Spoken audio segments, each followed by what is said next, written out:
So, Bunny and I, back in 2015, wanted to go to Sturgis.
It was the first time either of us had gone. We ended up stopping, I think every couple hours to get gas, food, stretch, that kind of thing. Ended up stopping in LeClaire, Iowa, and going to the antique archaeology folks there, you know, the American Pickers guys. When we were there, he started to have bike troubles. We went and had dinner.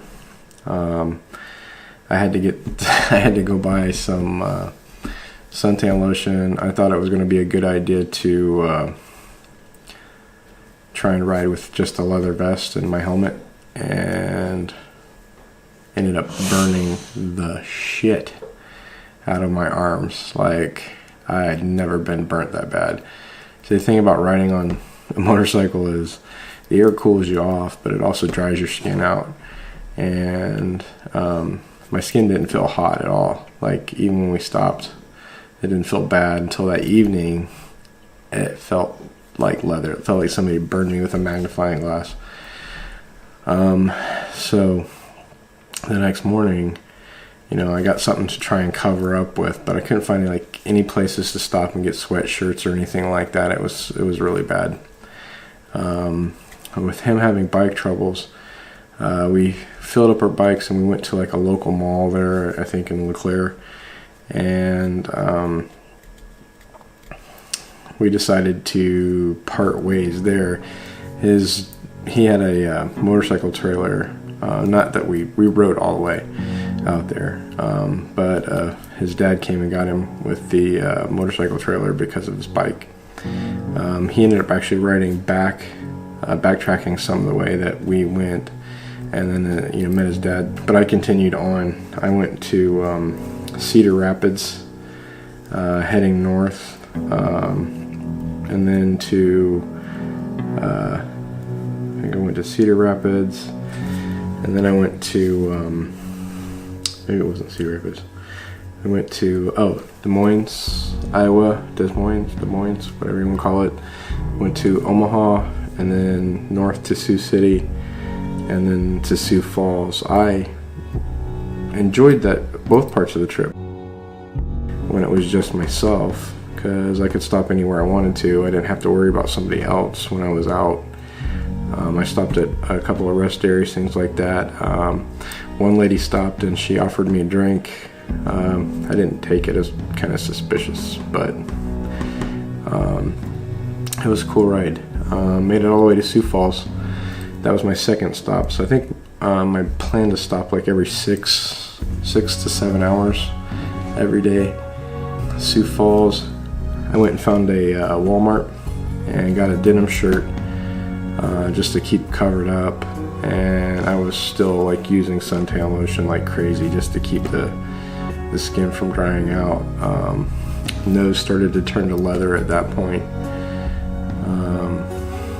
Slept that night, got up the next morning. That's where I met a couple of guys that had just rode from Milwaukee, from the Harley Museum.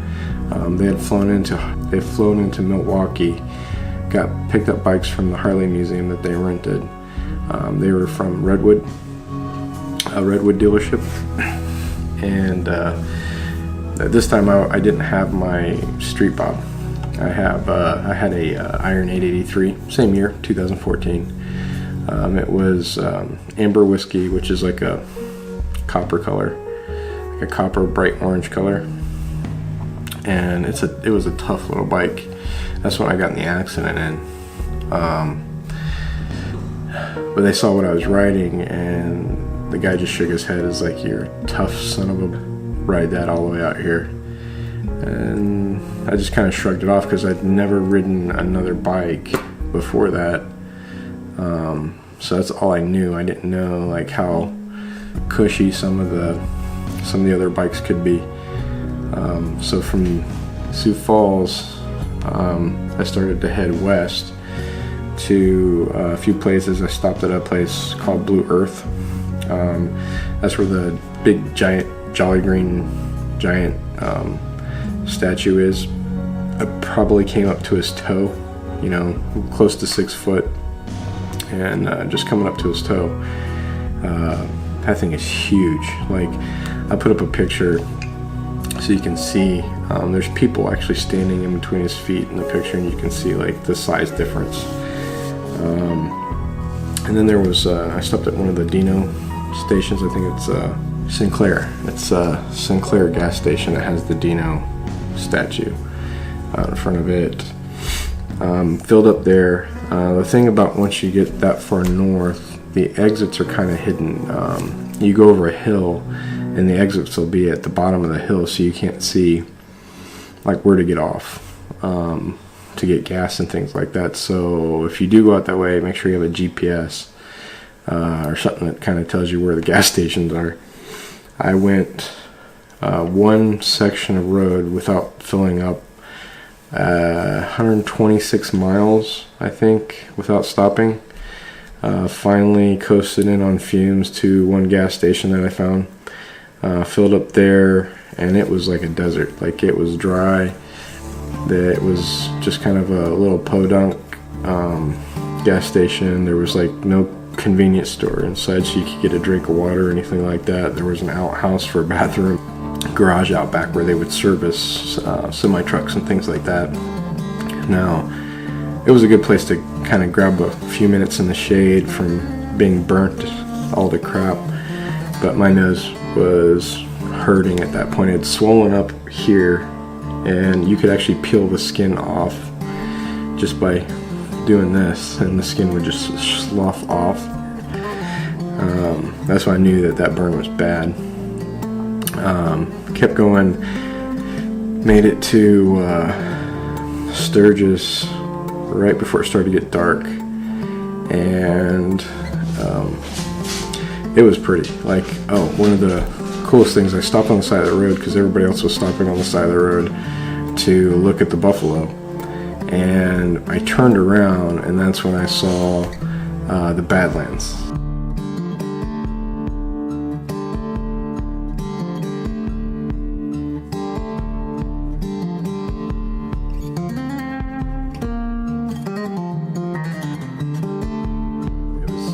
Directly behind me, and it was the first time, I think, since I was younger. I went to the Grand Canyon when I was younger, and it was the first time since the Grand Canyon that I actually was breathless. Like I couldn't speak.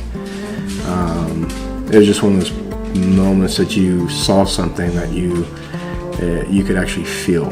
You know, I don't want to say like awe-inspiring, but it truly was. It was really cool.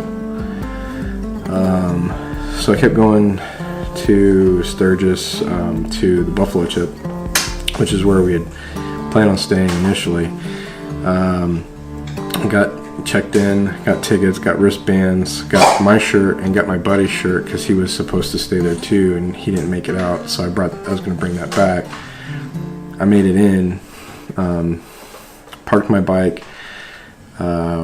inside the Buffalo Chip, and I think I have a picture from the ticket booth looking back at the sign. There wasn't a really good way to get a good front picture of it because where the cops and everything were sitting. After I looked around, there was like there wasn't a really good place to put my tent. There were so many bikes and so many people. I think they had like 1.5 million people that year that went to Sturgis. you were basically like, your tent would be right up against somebody else's tent, and didn't like it at all. So I left to see if I could find another campground or hotel or something around there that I could stay in. Of course, there's no hotels because everybody wants to stay in a hotel, or they've brought an RV. I wasn't familiar with the area, so I just kept riding west until, you know, I figured I had to get gas. So I stopped at, I only found one gas station in town, and it was packed. You had to wait in line basically to get gas, and they were selling t-shirts and things like that at the gas station. It was a gas station right across from the Full Throttle Saloon. I was gonna ride up into the Full Throttle too, but it looked like they were restricting the amount of people that were going in, so I didn't end up going in there. You know, I probably would have stayed had my buddy gone.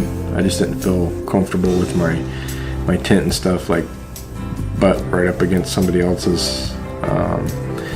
So I ended up turning around, and when I did,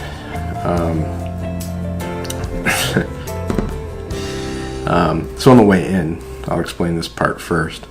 I noticed there was like no pull-offs. There was no way to pull underneath an overpass. They had all the overpasses blocked with like construction barriers. So if anything happened, you had no place to stop. You had to pull off an exit and then kind of park at the top of an exit or something like that. But I stopped at a gas station on the way back. I got on my phone and booked a room at the Holiday Inn Suites. The closest place I could find was Pierre. That's where it was, the capital of South Dakota. So I started riding that way, and when you head north, South Dakota has such a low population that their capital doesn't even show up on a map. Oh, there it is, 83 north. And there's no good way to get to 83 north from Highway 90, which is the main road into Sturgis.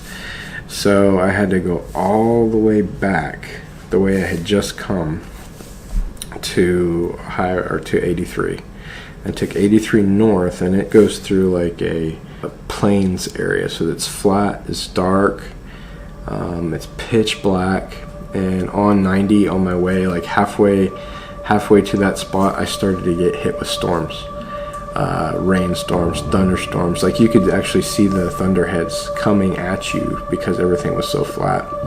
It was the most wicked thing I've ever seen.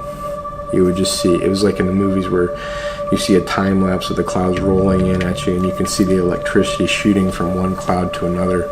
And it was at that point I just decided I'm going to keep going. There's no place for me to pitch a tent on the side of the road. If I do, this road is 80 miles an hour, has an 80 mile an hour speed limit. Somebody could just run me over. I couldn't pull off of a exit. The one hotel that I saw on the way back had no vacancy. They wouldn't let me pitch the tent in the parking lot. The gas station there, I kind of sat outside for a minute when I was staring at the storm. There's another old biker just sitting outside, and I started putting my rain gear on, and he goes, "You figure it's going to rain?" And I looked up at the clouds, and it was just like rolling in at me, the lightning and stuff. And I said, "Yep, I think so." And he said, "How do you know?" I said, "Well, you see those clouds over there? It looks like it's going to rain." So he goes, "Yep, fair enough." I got all dressed up in my my gear. I put had a mask, like a neoprene mask, for cold weather. I had night goggles, like the yellow goggles. I put those on. I got my helmet, wrapped my neck in a scarf, it was a reflective jacket, so it's like a bright yellow with reflective tape on it. Put that on, got back on the highway, and probably about 5 minutes in, it started a torrential downpour. The fastest I could go, well, I could probably go pretty fast, but the fastest I was comfortable going was 45 miles an hour down the road. Of course, speed limit's 80, right? So luckily I didn't find any state highway patrol. I didn't find any police, anything like that, you know, that wanted to pull you over with all the construction and everything. And the semis coming up on me pretty fast from behind. It just wasn't, it didn't feel safe. So I finally got to 83, took it north. There's no street lights, no oncoming traffic, no traffic behind me, pitch black. I'm praying to God that I don't hit a buffalo or something like that on the way. My headlight did not provide enough light. It's just stock headlight, and it did not provide enough light for me to see down the road. I could see the glow from a city, and that was Pierre. Of course, the storm's still coming, and I'm getting hit in the face with hail, like hail the size of golf balls. I'm not kidding. I just didn't feel like stopping at the time to take pictures of that, because I didn't feel like getting beat to death with hail. I wanted to get out of there as fast as possible.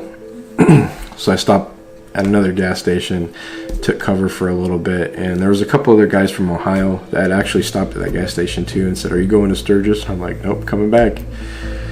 So I sat there and waited for the storm to let up just a little bit, and it let up just enough to where the hail stopped. Got back on the road, still raining, continued north until I got to Pierre, and it was probably, I want to say midnight or 1 o'clock in the morning when I finally got there. I called the wife like every time I stopped so that she knew where I was, and if anything happened where they could send the helicopters. Got to the hotel, checked in, then I had to unload the bike. I had 2 saddlebags. I had the backpack bag, you know, that goes on your sissy bar. I had my rain gear, I had my leathers, I had my jacket. Man, I think I probably had another 200 pounds of clothes and gear and stuff like that, which I will never do again on any trips. I had my tent, had a camping chair, you know, I probably looked just like some bum going down the road with his entire house on the back of his bike. But I got everything unloaded, got on one of those little carts, got into my room. My pants were soaked. My rain gear did what it was supposed to, kept me mostly dry. I also had a pair of leather chaps on, those were soaked. My jeans started to get wet. My denim shirt that I had underneath of my rain jacket got wet. I had like a zip up shirt underneath of that, and then I had the leather vest and the rain gear jacket on top of that. But water has a way of just creeping in on you no matter what you're wearing. The next morning I started to load up the bike, and I was like, screw this. I rode directly over to the post office, got the biggest box I could, packed everything in it except for one small duffel bag which had just like my shaving kit, stuff like that, kept my one pair of jeans, my chaps, my saddlebags, everything else, tent, well, I kept my tent too just in case, but everything else went in that box, and I mailed it back home.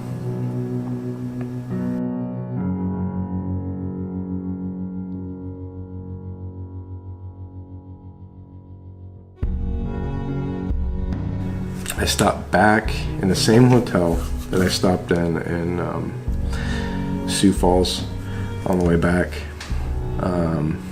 I just had the one set of clothes, so everywhere I'd stop when I'd spend the night on the way back, I would take everything off, just lay it out flat, let it dry. Everything started to just kind of get like real dry and tough, and by the time I came back to the house, or by the time I got home, it was dark again. I pulled in the garage. I've been riding for 6 days straight. I did 3 days out, 3 days back. It's like 18 and a half hours or something like that from here. Probably could have done 12 hours the first day, but you know, it's not recommended to do a lot of hours on the bike when you're going on a trip somewhere, especially if you're trying to enjoy the trip. Why bust your butt to try and get to a location. 6-7 hours a day was fine. The hardest part was on the way back, the time change. I didn't realize the time change on the way out because as you're going west, it stays lighter longer, so you can ride longer while you still have the sun. On the way back, it gets darker faster. And I definitely noticed that. Unpacked what I had left on the bike, took a shower, took the longest nap that I've ever had, the best sleep I've ever had in my own bed. The next day, the package arrived of all my gear.